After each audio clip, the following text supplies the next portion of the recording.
私どもは日々さまざまな仮面を使い分けてこの社会を生きております。職場では有能な社員の仮面を、家庭では頼れる親の仮面を、友人の前では気さくな友人の仮面を。それは決して悪いことではございません。社会というさまざまな人々が共存する場所で円滑に生きていくための大切な知恵でございます。しかし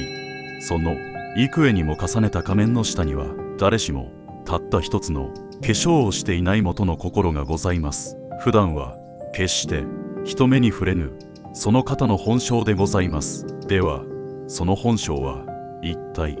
どのような時にその姿を表すのでございましょうか。人の心が最も無防備になる決定的な瞬間とはいつなのでございましょうか。今回は人の本性が意図せずしてあらわになってしまう5つの瞬間についてお話しいたしましょう。これは他人の化けの皮を剥がすためのものではございません。人間という複雑で愛おしい生き物への理解を深め、そして何より我々自身の心を映す鏡としてお聞きくだされ。一つ予期せぬ想定外の事態が起きたその瞬間、平穏な時には誰しも聖人君子でいられます。しかしひとたび船が嵐に見舞われた時、その人の誠の姿が現れるのでございます。あるチームが大事な出張のために飛行機に乗ろうとしておりました。しかし突然の悪天候で飛行機は欠航となってしまったのです。その時 A さんは頭を抱えてこう叫びました。どうしてくれるんだ、誰のせいだ、航空会社の対応はどうなっている。彼はただ慌てふためき、自分のコントロールできぬ天候や他人を責めることに気力を使い果たしました。彼は問題の一部となってしまったのです。一方 B さんは静かに一つ深呼吸をいたしました。そして仕方ない、嘆いても飛行機は飛ばぬ。さて今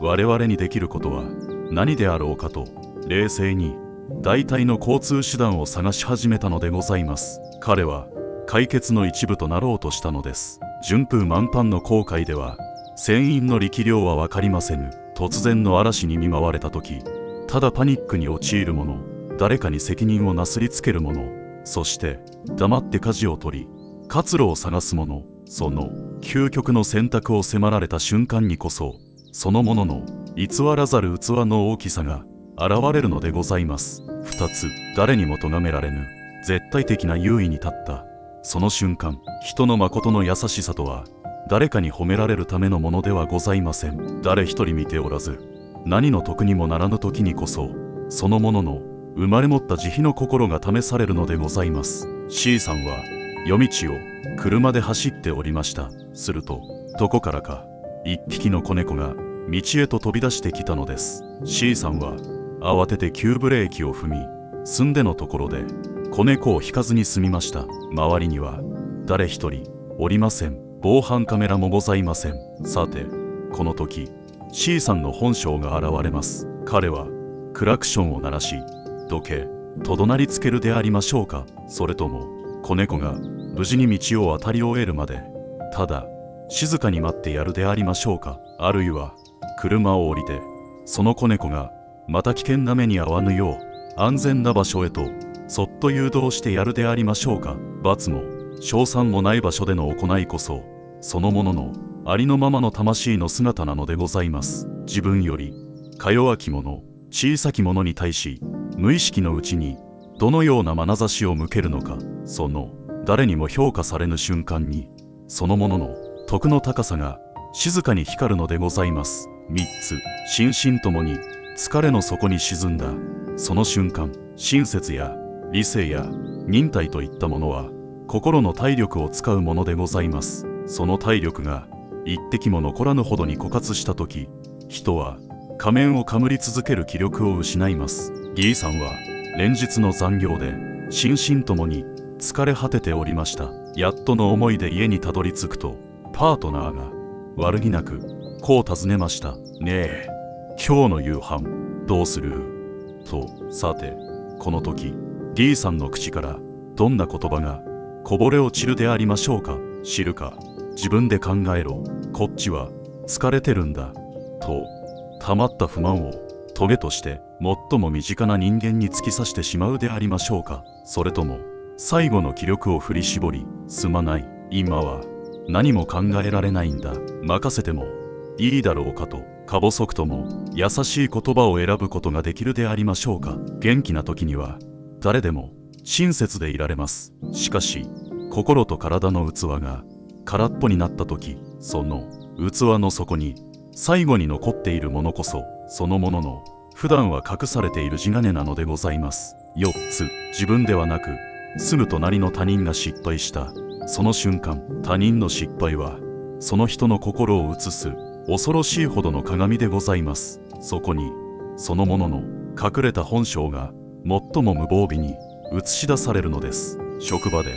若手の E さんが皆の前で大きな、そして恥ずかしい失敗をしてしまいました。会議室の空気は一瞬にして凍りつきます。さてその時隣に座っていたあなたの心にはどんな感情が一番に芽生えるでありましょうか。それ見たことかという密かな喜びや優越感でありましょうか。あるいは自分じゃなくてよかったという安堵の気持ちでありましょうか。それとも大丈夫かという純粋な心配の気持ちでありましょうか。 F さんはすかさずこう言いました。だから言ったじゃないか、ちゃんと確認しないからだと。彼は他人の失敗を自らの正しさを証明する機会として利用したのです。一方 G さんは静かに E さんの隣へ行き、小さな声でこう囁きました。大丈夫、誰にでもあることだ。まずは落ち着こう。手伝えることはあるかと。他人の失敗という鏡に他人の不幸を喜ぶ鬼が映るか、それとも手を差し伸べる菩薩が映るか。そこにそのものの普段は決して見えぬ魂の段階がはっきりと示されるのでございます。5つ、ほんのわずかなりが目の前にぶら下がったその瞬間、大きな悪事というものは誰もが恐ろしくてできませぬ。しかし人の本性はこうした誰にも咎められぬほんのわずかなりを前にした時にこそ試されるのでございます。 H さんは無人の野菜販売所で野菜を買いました。代金は箱の中に自分で入れる仕組みでございます。彼は1000円札を入れ、お釣りの100円玉をいくつか取ろうとしました。その時彼の目に箱の隅に誰かが取り忘れたのであろ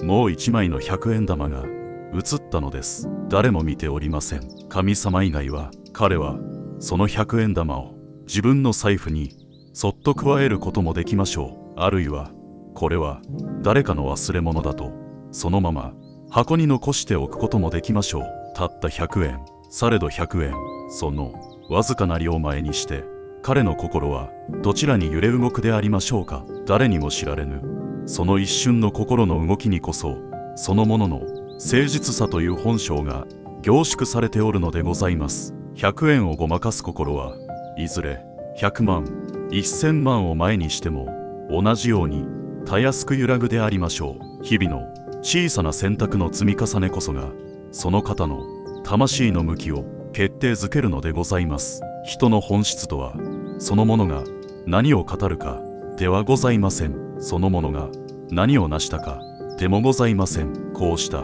無防備で無意識の瞬間にそのものの心から何が自然にこぼれ落ちるか、そこにこそそのものの偽らざる姿があるのでございます。どうかこの5つの瞬間を他人を裁くための